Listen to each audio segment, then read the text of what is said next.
kick it.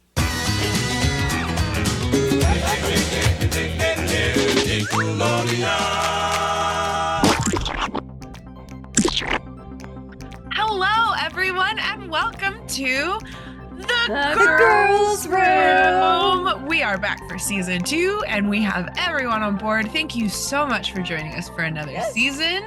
Thank you so much to my fearless co-anchor, Kat. And we've got Megan. Somewhat fearful. It's fine. Phoebe. There she is. Goes. Phoebe's here too. And we've got Megan and Heather joining us, and we are back. And we've decided, since we had a whole season of talking about more of the general 90s, we're going to delve into some specifics or some niche topics. And the one that I think all of us mentioned at one point is we wanted to talk about our favorite rom-com type couple through media. And a lot of us, because that, I feel like it's not new, but for us, that was kind of our foray. She's just getting comfy. She's just doing her thing. She's just getting comfy. That was kind of our foray into like the reality, like gossip mags of like the people who were in rom-coms and then they started dating and it went all over. So we've got a lot that we could choose from. But yeah, are you guys excited? Yeah. Yeah. I'm so excited. The 90s were, to be honest, I think the 90s and even some of the 80s were like the heyday of rom-coms. And so I am so excited to talk about this. Does anyone feel moved like they want to go first? I can talk about mine forever, but I don't want to do that if you guys want to go first. Go for it. Okay. Yeah. I will talk about this until I'm blue in the face. It's my absolute favorite. 10 Things I Hate About You. Yes. I watch it usually at least once a year. And it just eked by because I checked the date and it's a 99. March of 99. So it counts. Also, the more we dig back into the 90s and we look at things, the more I realize that some of these things really shaped me subconsciously without even realizing it. Because obviously, when I first watched this, I was a baby. I was 11 and didn't know anything about Shakespeare yet because you usually don't start branching into Shakespeare until about high school age. And so I didn't know that it was a Shakespeare retelling. But then once I got old enough to realize it was a Shakespeare retelling of Taming of the Shrew, I loved it even more. And Shakespeare retellings and Jane Austen retellings have been some of my favorite movies of all time because I am a giant nerd. In case anyone is not familiar with it, basically it is set in a high school. It is based on Taming of the Shrew. The whole idea is that a new student came to Padua High School, which is Cameron James, played by Jason Gordon-Levitt. We love it. Yes. And he's nerdy and he falls in love with this beautiful, popular sophomore named Bianca Stratford. And he played by Larissa Oleynik from Secret World of Alex Mack. There's our Nickelodeon tie-in for you. Yes, there we go. And he wants to date her, but obviously she's popular. She's trying to get with the popular guy of the school, Joey Donovan, or Joey Donner, sorry. But she has no time for him. So he starts tutoring her in French, which he doesn't know. He learns French to tutor her in French. And he's not good at it. He's not good at it. It's really bad. But he finds out through trying to tutor her that she's not allowed to date anyone until her older sister dates someone who's Kat Stratford. Kat Stratford was, and maybe still is, my role model. She doesn't care what anyone thinks. She does her own thing. She plays soccer. She goes to see like indie rock, female rock bands at clubs. With her best friend who's obsessed with Shakespeare, which I loved that little tie-in. I also love that she, like when they're, like we follow her to the guidance counselor's office and Alice and Janney Oh my God. But she Oh my gosh, I love her. it's like she's talking about like what the other kids say about her. And she's like, heinous bitch is the term used most often. She kind of looks like proud of that. Just sits up straight, is like, huh. Yeah. Yeah. So like, she's proud of being like defiant and is different and strong and her own self. Her character is who we need right now. Yeah. Yeah. Like just more. It explains a lot of how I was as a kid. Like I watched this and I was like, yes, like teenage me. It was teenage yes. me. Yeah. But so they start Joey Donner essentially starts teaming up with Cameron in the very least way of being like, hey, I'll bankroll it if you can find someone to get Kat out of the way so that I can date Bianca. And enters our leading man, Patrick Verona, played by, rest in peace, Heath Ledger. Patrick Verona, he was this mysterious kid because like he switched into the school. There's all these rumors about like he burned his old school down or he murdered someone. Like it's just your typical 90s like bad kid has all these rumors about him that none of them are true. And so he agrees and he takes Joey for all he's worth. Every scene he haggles the price of everything. And then slowly she doesn't like him at first. There's some beautiful freaking lines like, why are your panties in such a bunch? And she throws back, don't think you have anything to do with my panties. Like it's fucking perfect. It's a beautiful enemies to lovers type situation. And they end up falling in love. And then she finds out that the whole reason he was trying to get with her in the first place, there was the whole bet and money rolling and all of that. And, you know, I am to you. Exactly. You know, and it throws it off. They get back together in the end, and that's what matters. But it's just so good. It's so good. They are perfection together in that. And honestly, it was really a breakout for both Heath Ledger and Julia Stiles, because there's that iconic party scene where she's dancing on the table. Notorious Biggie. And I'm pretty sure, two Biggie Smalls, which is my absolute favorite. That whole soundtrack just slaps. I have the soundtrack. It's the best. Great songs. Save the Last Dance came out in 2001. So after we went on to do so many things. And even recently, because she's been directing, she's been doing a lot of interviews, and she talked about how the like scrutiny she faced in the industry being a young kid. They're like, no, you're too smart. You're too, you know, you need to smile more. You need to do all these things. And she was like, and when Kat Stratford got put in front of me, I was like, this is exactly what I want to do. Yeah. And it really, I think this really opened that door to women don't have to just be pretty, and like women can be complicated. And seeing that as a teenager really hit me. Which is why I think this is one of my favorite movies of all time. And same. As a Shakespeare nerd as well, like I took a whole course on Shakespeare and Austen in college.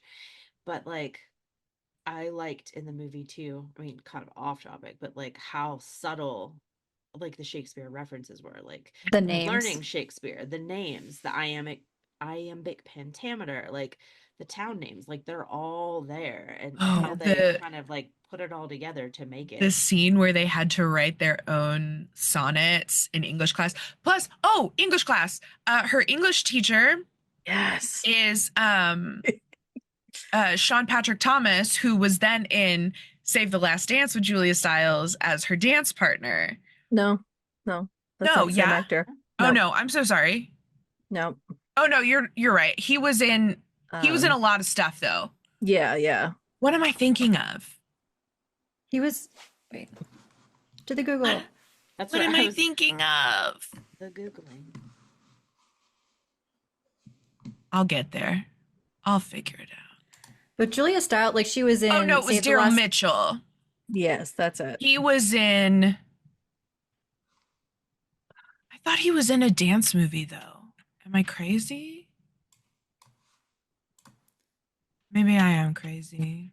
Well, Julia Stiles went on to do other Shakespeare retellings, like Save the Last Dance was like a Romeo Juliet situation ish. Yeah. For Othello, and like that was her career when she was first. It was a pattern that I noticed even as like a 14-year-old. I was like, she's doing Shakespeare retellings. This is a thing now. Yeah. Oh, he was in Galaxy Quest. Sorry. There we go. I was like, he was in something recognizable that I also love. But yeah. Yeah. But yeah, that sonnet scene and like her crying, I think, was that like the only take she did, or like something she did not scripted. No, she did not expect to get that upset. And that was the take they used. And just to see how moved she was just filming something really leads to how wonderful that production was and how they all really got along. And it did. It gained popularity as a cult classic, per Wikipedia, often being cited as one of the greatest romantic comedies of all time. It's so good. I can't wait to show it to you, because I was like, it's one of my absolute favorites. I watch it. I could watch it all the time on repeat. My sister, for her wedding, they actually wanted, I think it was for their first dance. They were trying to find the audio of like him singing. You're just too good to be true. Good to be true. Yeah. So well, he's like one of their favorites. Running across the bleachers trying to get away from the security guards. That's great. While she's playing soccer. He's he like got dance the marching running. band to play it. Yeah. Yeah. He's just like jazz running across the bleachers. Baby. Oh, it's so good. I gotta say, I loved this movie so much as well. So my junior year in high school, we as a junior, you had to take arts and humanities. It was one of your extras that you had to take. And part of the arts and humanities, they split it up. So like one section was we studied art. The next was music. Our next was theater. And so one of the theater exercises we got to do is we got in a group of like 4 of us, and we got to pick something from either a theater or a movie or something and reenact the scene. And so I picked the scene when like the dad comes home and she's reading the book and he says, "Hello, Katerina. Make anyone cry today?" And she says, "Sadly, no, but it's only 4:30." Yes. And I was like, I got to play Kat, and I was so excited because I was like, it's one of my favorite characters of all time. So yeah, I had another girl in my group. She was Bianca, and then we had the dad, and then we threw in like, just because we had an extra person. So what we did was tag in the scene when Joey shows up to pick Bianca up for the prom, and he's at the door and he's like, "Hello, Mr. Stratford. I'm here to take Bianca to the prom," and he just closes the door on his face. When he makes them wear so the pregnancy bellies. Like, she like sticks her hands out. It's so good. Who knocked up your sister? I was like, yep. Oh my gosh. Yeah. So that whole scene I could quote, easily on all parts. So it was so much fun to get to do that, because I was like, this is one of my favorite movies, y'all. This is gonna be great. It also felt like it kind of had Buffy vibes, like when they would all go to the Bronze and there was a band playing there, like those like scenes. And like I was only, I wasn't even a teenager yet, but I had this idea that I was going to get to go places way before I should have ever been places and get to see all kinds of bands and stuff. And I was like, oh, that's that only happened. There were no under 21 nightclubs for teens around. We had the skating rink. Wasn't a thing. We had one, but it was horrendous. And I definitely went there a couple times. We had one in Pittsburgh called the Zoo. That was, but I don't think I ever. I think we had skating rings. That's where you went. Yeah. We went to the roller rink on Fridays. The roller rink. So I will stand by this, and I can't think of the band name, but the female band, yes, their cover of "I Want You to Want Me," I feel is the best, superior than the original, which also ties to my favorite television series, which is Parks and Recreation. And when Ben Wyatt goes through his depressive episode, he's wearing a Letters to Cleo t-shirt. Could a depressed person do this? Oh my gosh, yes. I love all their covers. Like all the songs they did. I was just Letters like, to Cleo okay, is just it's just great. perfection. They're so good. I love a Letters to good rock and roll Cleo. band with And a what's the female other lead. one? Save Ferris, I think, is I another one think with the so, female yeah. lead. I was Look, just the like, amount I'm of going to this. female-led 90s groups that came out were just so Female good. 90s like ska, pseudo ska Yeah. bands. Like you got Gwen Stefani and yeah. Ska's gonna come back around, mark my I words. love I ska. see it happening. I've always loved ska. For me, But I yeah. love the movie too because I couldn't decide. Like normally you have like the one character, you're like he's fine, the rest of them or whatever, but like Andrew Keegan, Joseph Gordon-Levitt, and Heath Ledger, it's like all three of them. It's like who do you want to? I love them all. So like, yeah, it was just perfection. yeah. And I love David Crumble, so we gotta give him love too. I was do like, too. Oh yeah. I was like, I do yes. too. But the shit Like, hath Bernard hitteth the from fan. Santa Claus. Oh my gosh.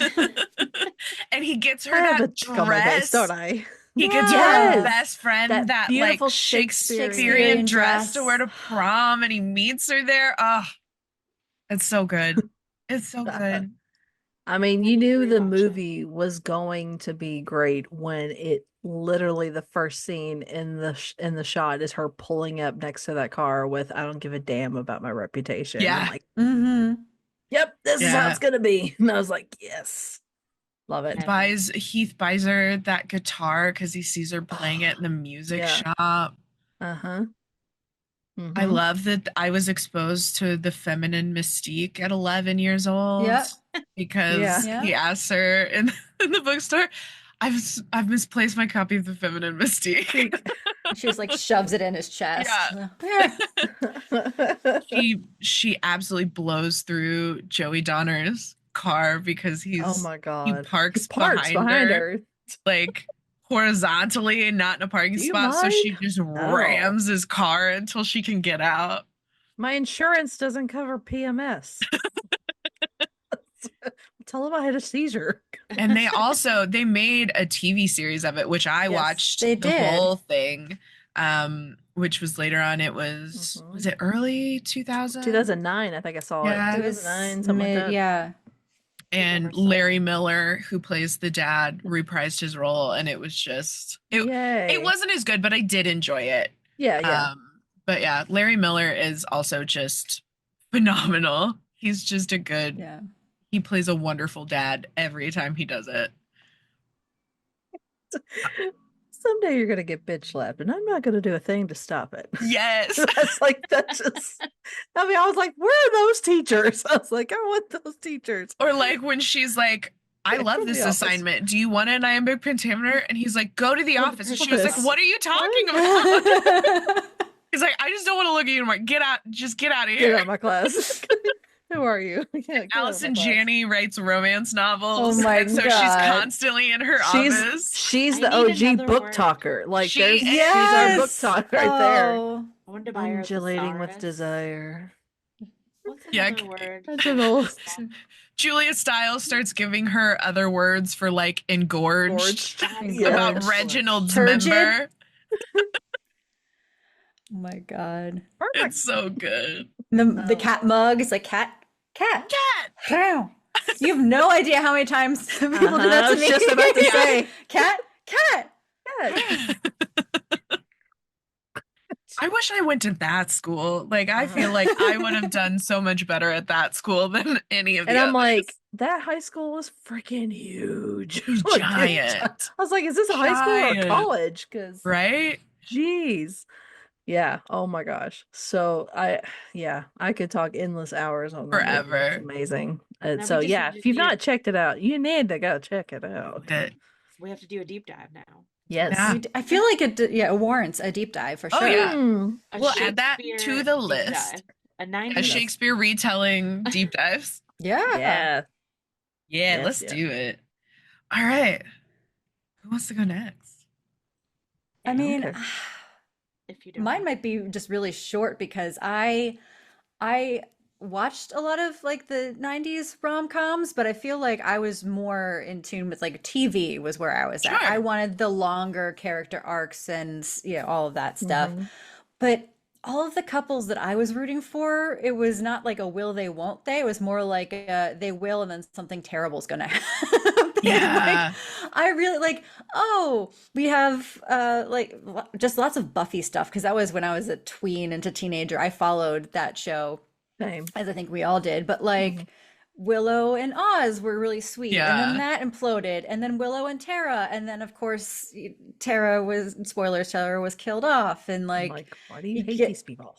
you get yeah, and then like Buffy Angel and that didn't end well, and then Jenny Mhm. Giles, and it's just like, can somebody please have a happy Yeah. ending? Can we have two people that are together and they get to stay together, please and thank you? Yes. Although And I they guess it doesn't give you that unrealistic, like fairy tale like mindset because you're like, well, this is a little bit more realistic. Things don't always Yeah. go the way you Yeah. want. I mean, Yeah. granted, that whole they lived on the Hellmouth, so nothing was gonna go well, but like you Right. wanted True. somebody to be happy. Like they were all good people Mhm. at their core and you wanted them to be happy. But I think that show in general, like I started liking the more complex relationships, like the enemies to lovers or like Mhm. the best It's friends my to lovers. favorite Not trope not until just I not just die. not just like a meet cute situation. It has to be Yeah. more complex than that. There has to be like a little There's bit of some rivalry or a little passion bit, there. Mhm. Mhm. yeah, and just like the verbal banter. I love Yes. me some good banter where it's Yes. just like, why don't you two just have sex already? Like, Yeah, they just go over Just there and deal with it. You'll be better. Come yeah. back. get out your Um, frustrations now. yeah. I mean, granted, I don't know if I thought that when I was that young at that point, but it was clear that these two people feuding on screen, there was Yeah. something else going on there. Like the Mhm. the equivalent of like pulling the pigtails on the playground Yeah. situation where she's like, ew, girls have cooties, and they, whatever. Yeah. Um, Mhm. but yeah, I'm trying to think of like maybe it's just so obvious I'm not thinking about it, but like I was never really a Ross, Rachel, Monica Chan. Like, I don't know. I didn't really go for the mainstream stuff so much, like rom-coms. I wanted the more even like I don't even know if anybody remembers this show, but there was a show called The Pretender, and like Jared and Parker Mhm. were these two characters who like her Okay. job was to like hunt this guy who had escaped from this I didn't know that show. Yeah. it was on like NBC, but he was a Yeah. child prodigy, and they were basically studying him, and Mhm. he escaped from this institution, and her job was to hunt him down, but they had known each other as children, Yeah. and it Yes. was clear that they had a thing going. Yes. But yeah, it's stuff like that where it's just like, okay, this needs to be overly complicated and angsty, and like that was where Mhm. where my writer brain was at, was like, it can't just be cut Yeah. and dry. It needs to be a complex thing. Right. But as far as couples go, are we doing real life couples You from the can if you 90s? Or are we want. just doing, I mean, it kind of works, but like Sarah Michelle Gellar and Freddie Prinze Jr., Mhm. or, Daphne and Daphne Bread from still Bread. Scooby-Doo. going strong. And who Still was going it? strong. Awesome. Was it Howard Stern or somebody like made a bet? It's like, oh, if you guys are still together in 10 years, like I'll give you $1,000 or something. And it's like they're Mhm. still together. Yeah. I I mean, love it. they're like, they seem to be fairly private too. So Yeah. like, well, I think that's kind of how part of the reason they sustained, because they don't like they're just like normal people, and their Mhm. job is acting, and they don't treat it like, I don't know, It's they their don't, Yeah. life. as And far they as I keep know, their they don't kids do like, they keep private their too. kids, yeah, they don't Mhm. do like a whole bunch of like heavy-handed like couples sponsorship type of things, like you see like the Kristen Bell, Dax Shepard stuff going on, and it's just like, okay, commercials, whatever, fine, but like Freddie and Sarah just seem like really down to earth people. Yeah. Yeah. I don't I know. love that. Yeah. But yeah. One of those ones that you're just like, I think I'd be heartbroken if, not wishing ill will upon them, but I'd be heartbroken to hear if it didn't Yeah. keep going. That if that would ever happen in the future, I'd be like, ah, I thought True love love is would dead. conquer all. Right? True love is dead. Oh, Well, I'll go next if you want. Um, I was torn between two, because also like 10 Things I Hate About You is also one of my favorites. And but um I absolutely love this movie as well. And it came out again in the later 90s, but I uh kind of resonated with it too. But I went with Josie Geller and Mr. Sam Coulson from Never Been Kissed. So Mm. I Solid. absolutely love that movie because, like I said, I mean, I wasn't really picked on in high school, but dating wise or getting with being with guys in general didn't really happen a lot for me. It happened with my friends, but it didn't happen with me until, Alex came around. But um and I I love their the fact that they kind of start off as friends, even though he is her teacher, and even though she's old enough to really, obviously, she's pretending to be a student. I like that they started off as friends and got to know each other and really started to, you could see how much they really were had in common. Um, and then it turned into more there. So again, for those of you who have never seen the movie, Drew Barrymore's character Josie is a reporter, and she gets put on a job to go undercover as a high school student so that she can get like the in and knows of what it means to be a high schooler nowadays, because again, she's going back 10 years from how it's changed from when she was there 10 years ago. And it's an interesting concept, because if we think about when we were in high school, how much things are different now as they were when we were there. Oh, it's crazy because I went back and I choreographed at my high school when my sister Hmm. was there, and there's an 11-year age gap between my Yeah. sister and I, and just the sheer difference. And I was like, wow, okay. Yes, it's insane and how much has changed. And she realizes that because she was like, yeah, if you don't, if y'all could recall, my high school was not a good experience for me. So she didn't know what to expect. So literally she goes in the first day of school wearing white pants. It's like wrong thing to do. I was like, you don't go in some kind of a like fluffy looking, like boa looking outfit with Yeah, the Yeah. feathers on the the edges feathers. of everything in the 90s, Oh it my was gosh. unstoppable. Romy and Michelle, like it's Oh yeah. just But unstoppable. yeah, and it and again, she wasn't in the know with the fashion, and the whole thing is she's trying to somehow get in with the cool kids, and off the bat she does not fit in with the cool kids. She's made a joke of herself already, and they already don't make fun of her and don't like her, and she has to recruit her brother David Arquette to come and help her because he was very cool and popular in high school. So he enrolls as a high school student and kind of gets her going with the popular crowd. But her first day in school, and when she gets to her English class, which is where Mr. Colson comes in, and um, she already made an impression on him with what she knew about literature. I don't remember the topic offhand, but um, and you could tell he was impressed. And the first thing he asked her is, "Are you sure you're 17?" And she's like, "Yes, I'm 17. Yes. I'm 17." It gets complicated when you have 30-year-olds playing younger anyway, and then you have Yeah. like a Yeah. 20-something going back to high Like, school. I'm I was like, 17. how old is anybody anymore right Oh, now? hey, it was Shakespeare.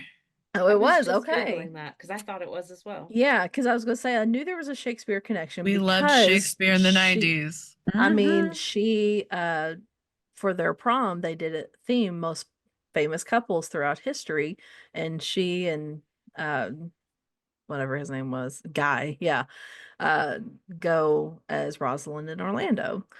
So and of course nobody gets the reference except for Mr. Colson. So you gotta love it. But um let's just say I was like, okay, who's all had a crush on their teacher? Raise his hand. I have. And I mean, I would have had a crush on that teacher too because he was gorgeous.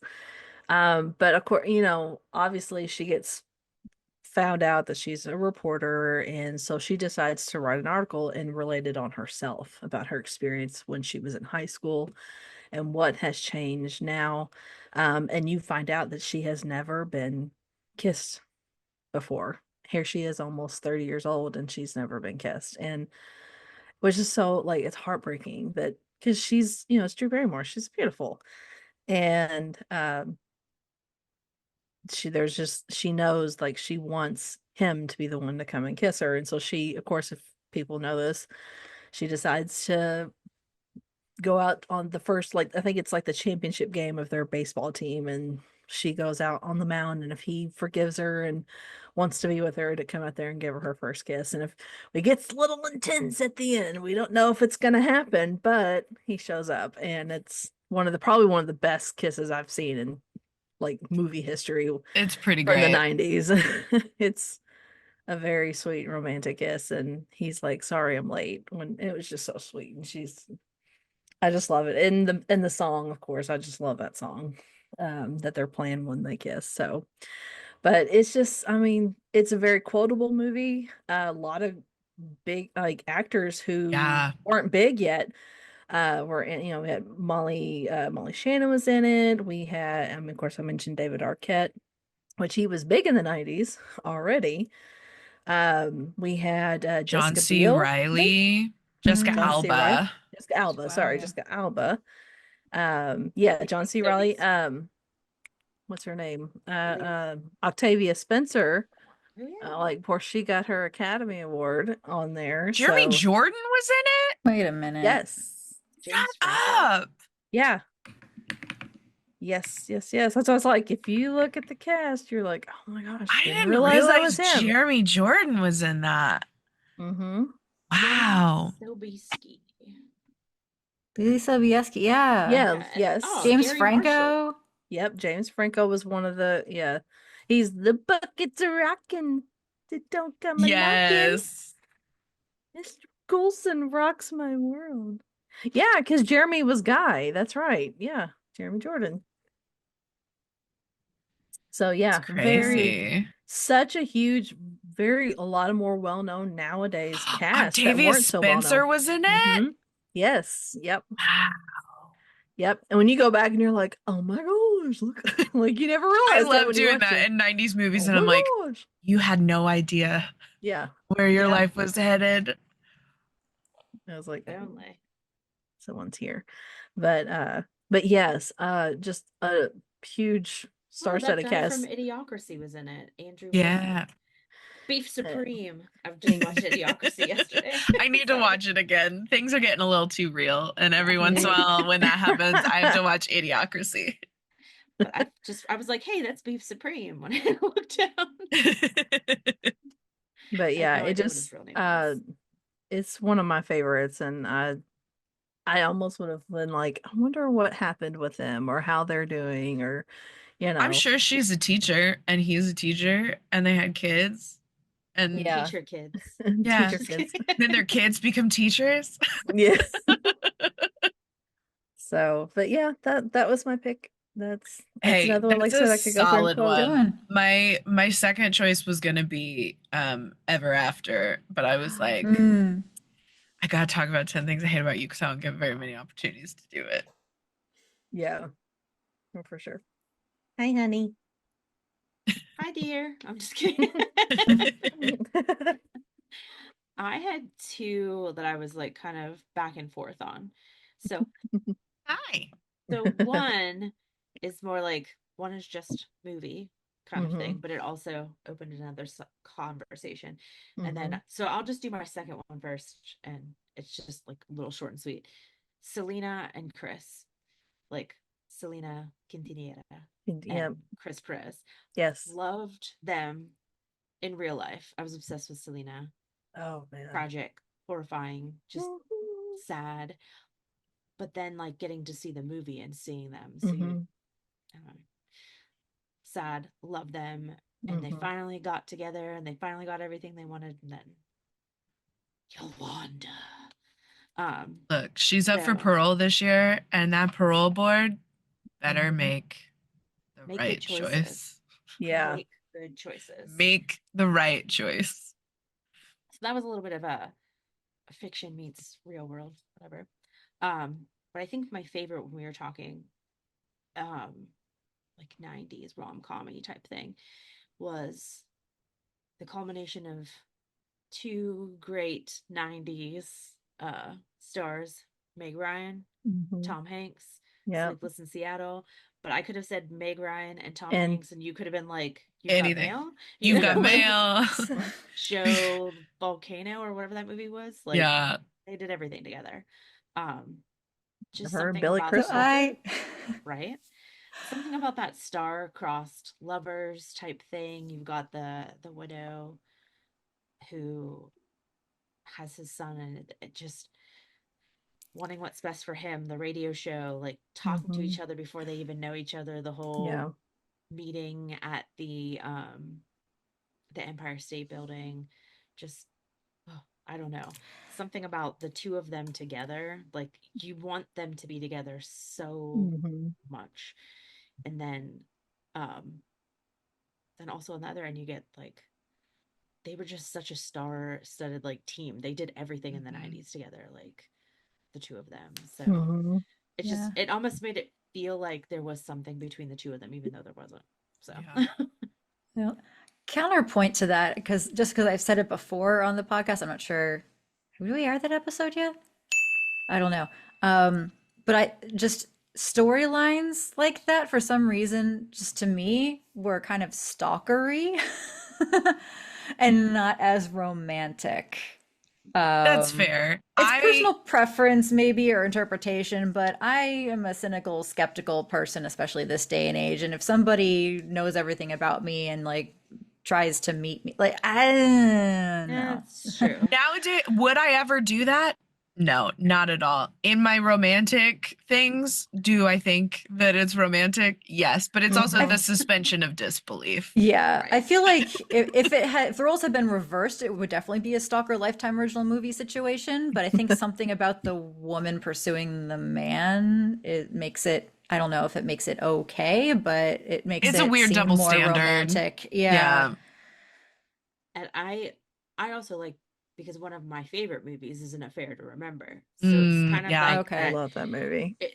It's a little bit of it's inspired by it. I wouldn't say it's based on it, because the whole them meeting at the Empire State Building, and well, they pulled that into Gossip Girl too with Chuck and Blair, the whole meeting at the Empire State Building. Like, I love how many times An Affair to Remember pops up in pop culture. I love it.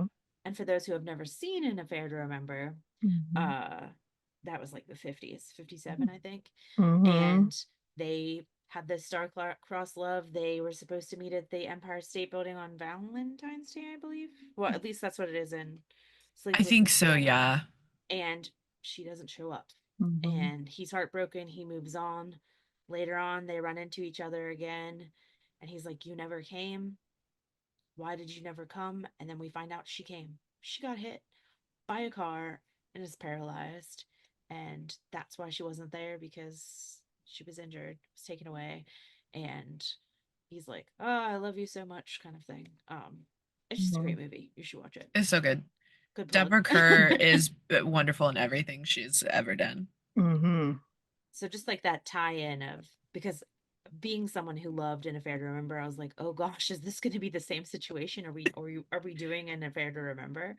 Like, what's going to happen? Are they actually going to meet, kind of thing? So that will they or won't they? Yeah. For me is what it was. I'll say, You've Got Mail, I think, or not You've Got Mail, but Sleepless in Seattle, isn't it?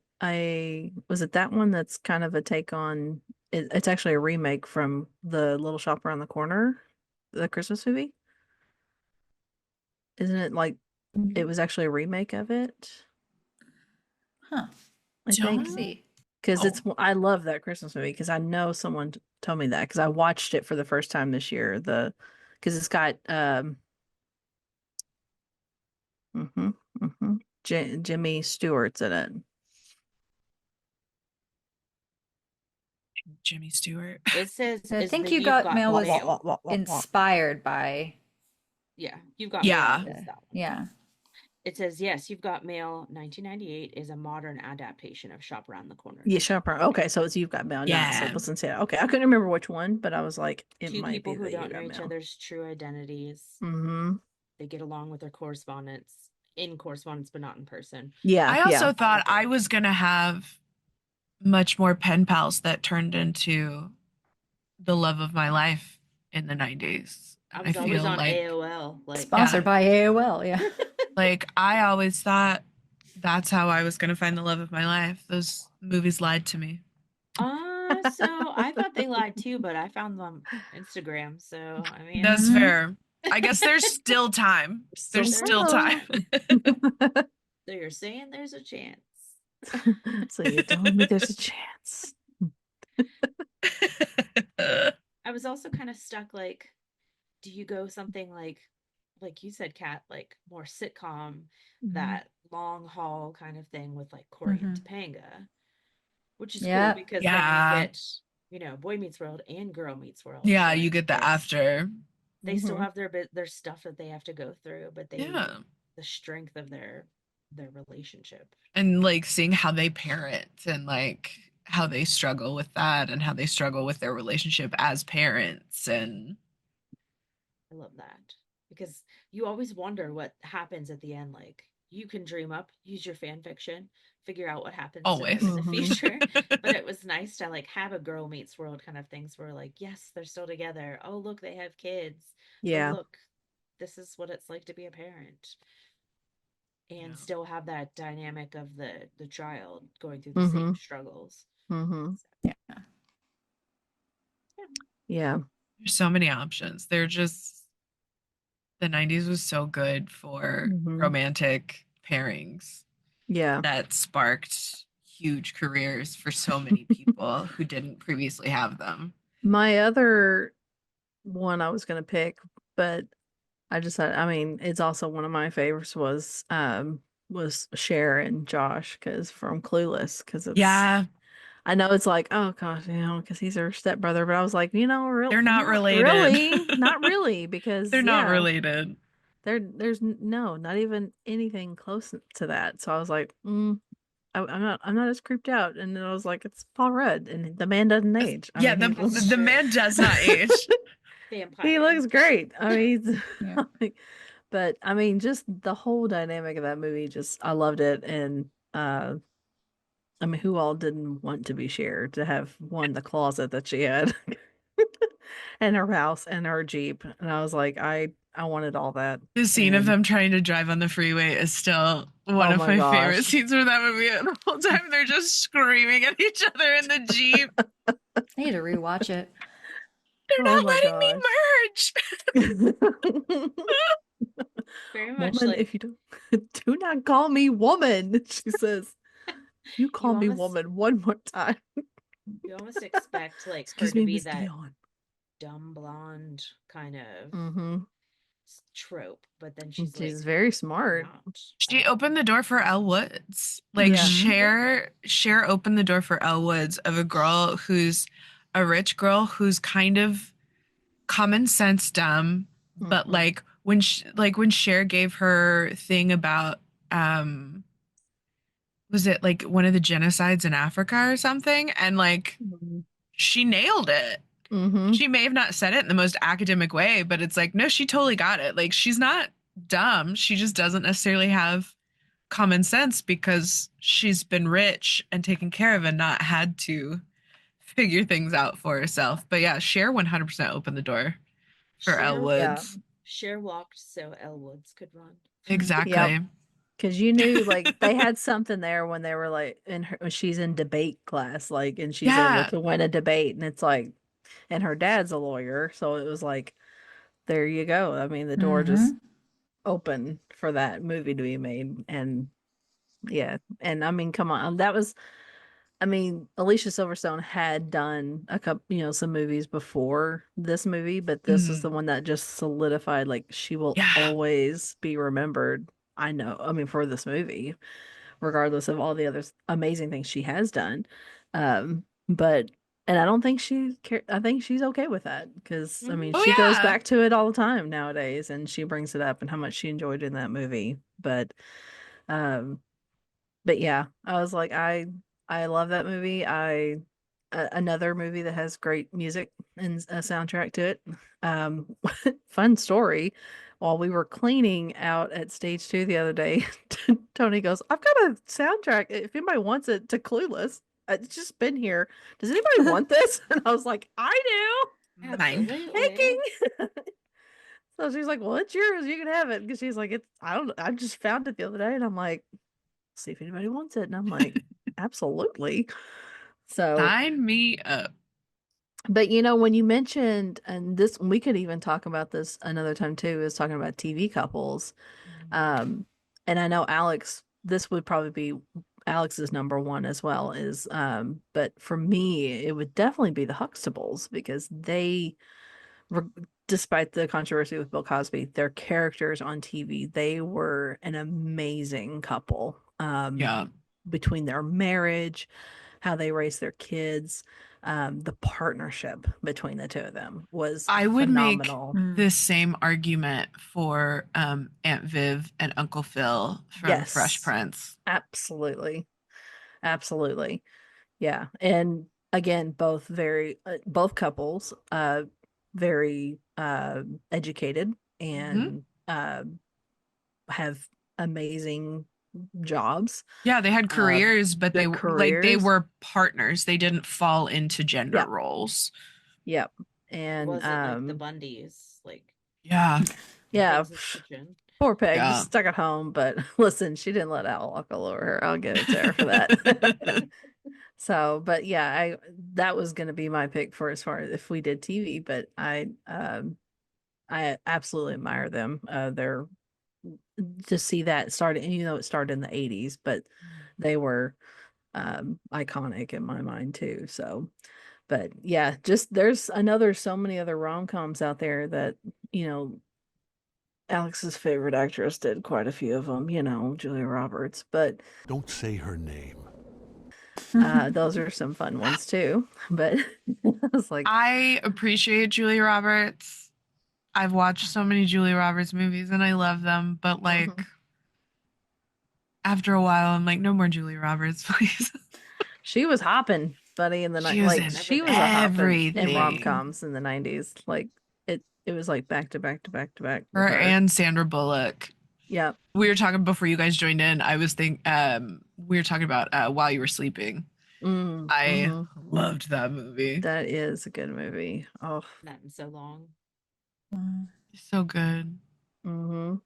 Well. The 90s were rife with amazing rom-coms. There were so many options. It's like the main genre, I Yeah. would say. Mm-hmm. Yeah. I feel like we started having movies for teens. Mm-hmm. The 90s was really when they did start making more movies for kids that weren't just Disney movies. Mm-hmm. And then we had so many rom-coms. Mm-hmm. Yep. So, Yeah. Yeah, or even like I mean, because Nickelodeon was doing some big, mhm. you know, movies in the late 90s, you know, with you had Good Burger and then we got like Snow Days. I absolutely loved that movie. Oh yeah.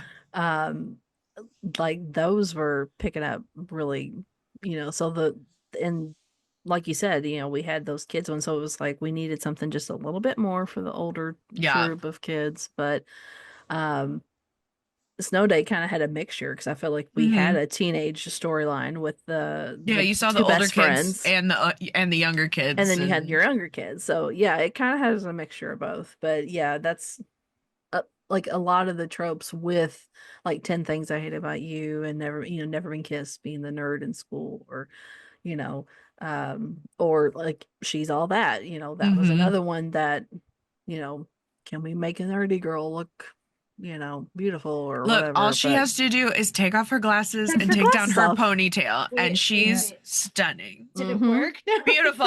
Yeah. Who are you, mysterious girl? I don't know you. Get your cute butt down here. She says, Look, Not Another Teen Movie is one of my favorite any movies of all bongs? time. And the idea, and they're like, we have to do a makeover. Wait, and they take off her Wait. glasses and take down her ponytail. And they're like, you're beautiful. Beautiful. Done. Oh man. So makes me think of Princess Diaries when it's like Paulo took this and this. Yeah. This. It made this. A princess. All they did was princess. straighten her Straighten her hair, hair. take her glasses off, put a little bit of makeup Pluck on her. that unibrow. Pluck her Yeah. eyebrows. Yeah. Pluck her Yeah, unibrow a you little gotta bit. change the brows. Yeah. But yeah, the amount of female makeovers. Honestly, we should probably do an episode about I was just Yeah. writing that down. female makeovers transformation. in the 90s. Yeah. 'Cause Even, it- yeah, I was just thinking like Boy Meets World, Topanga. There was a Yeah. whole episode where she got a makeover too, and yeah. I mean, was and you've like- got like Grease, like Mhm. no, Tell Grease me about it, was stud. more 80s, but like they just put her in tight clothes and gave her a perm. Like, I mean, I don't even think we would have to specify it being 90s. I think Oh, no, that's, not I at think all. it's just an interesting trope that we could talk about because the makeover trope. makeover. You could see the dynamics from every different Mhm. generation from the 70s to 80s to now, and look at them. So Yeah. it's a good idea. Put it in We my should go notes. for it. All right, we're gonna add that to Yeah. the list. Transformation movies.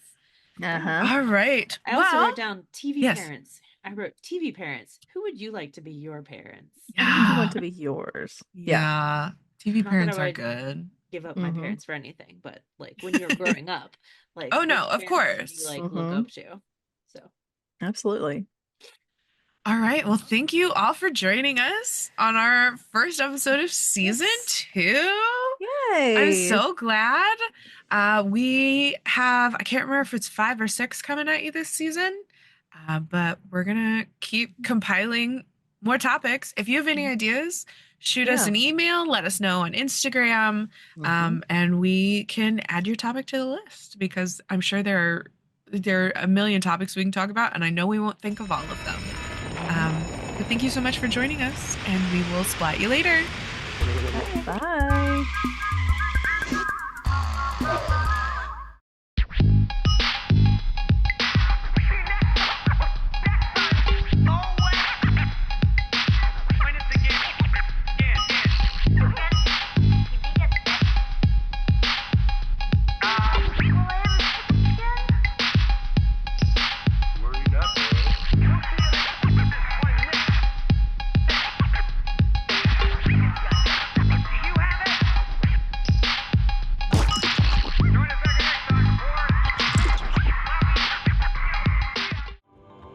This episode was recorded at Splat Attack Studios in Virtual Home Studios, though none in Florida.